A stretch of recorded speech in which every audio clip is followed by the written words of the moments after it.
Well, good morning, everybody. We're on day 20 of our Reading the Bible in a Year. And we're doing Genesis 25 and 26. And I recognize for a number of people that this can be a very difficult um, section to read through as we deal with infertility. And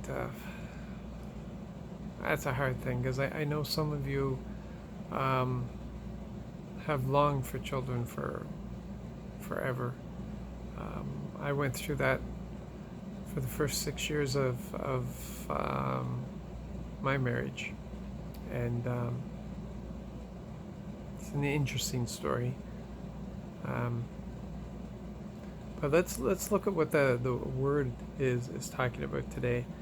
When Isaac married Rebecca, um, he was 40 years old.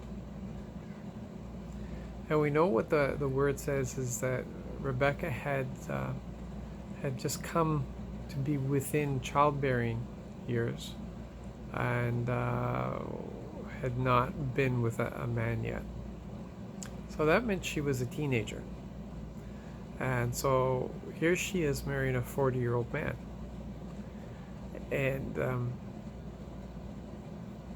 And it was 20 years.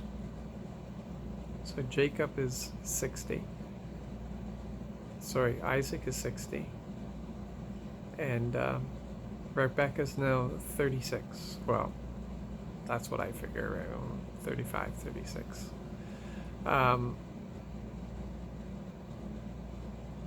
20 years. 20 years and no children. Some of you have gone longer than that. Some of you have never been able to have children. But they had to wait for 20 years. And I know there's a lot of people who don't even give it a thought. And nowadays there's things that cause problems where the Lord is glad for people to have children. Being on the birth control for too long can cause infertility. There's a lot more chemicals in our environment that can cause infertility. There's a lot of things in a fallen world that causes infertility. But at the same time, the word makes it very clear that it's the Lord who opens and closes the womb for whatever reason he chooses. Now, that can be hard for people to live with. And I guess people have to settle in themselves what is more important, their desires or the Lord. And we've been dealing with faith and trust recently. And sometimes people will abandon the Lord because they can't get what they want. And is that what the relationship is about? Getting what we want?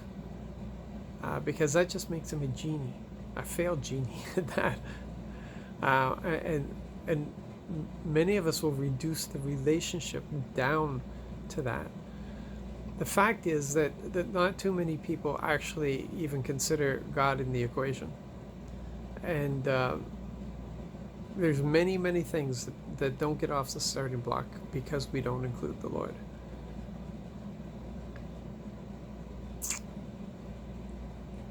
A lot of things don't get off the starting block because we don't include the Lord.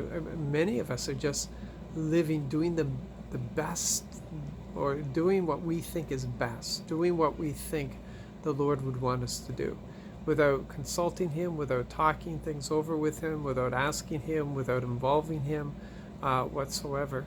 And it's him who's called us to his plans. It's him who's called us to his walk. It's him who's called us to his mission. He's revealed his plans to us. He's included us. And he says to bring everything to him in prayer. He says, whatever you want, ask for me in prayer. And that's what he says. A lot of mystery in there. A lot of questions in there. But it doesn't take away from the fact that it's what he's promised and it's what he's given to us and it's the relationship he wants from us. He's been open with us. He's revealed things to us, and he wants us to be open with him, and to reveal things with him. He's included us, and he wants to be included in us. This is the relationship we have with him, but we don't often live a life that reflects that.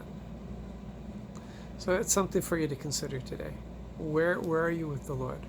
How involved is he with you? How involved is he with your plans? How much do you consult with him on things? How much do you ask? How much do you open yourself up? Are you willing to do things his way, or are you going to insist on doing things your way? You guys be blessed and encouraged and engaged, because it's all about people. Remember that. God bless.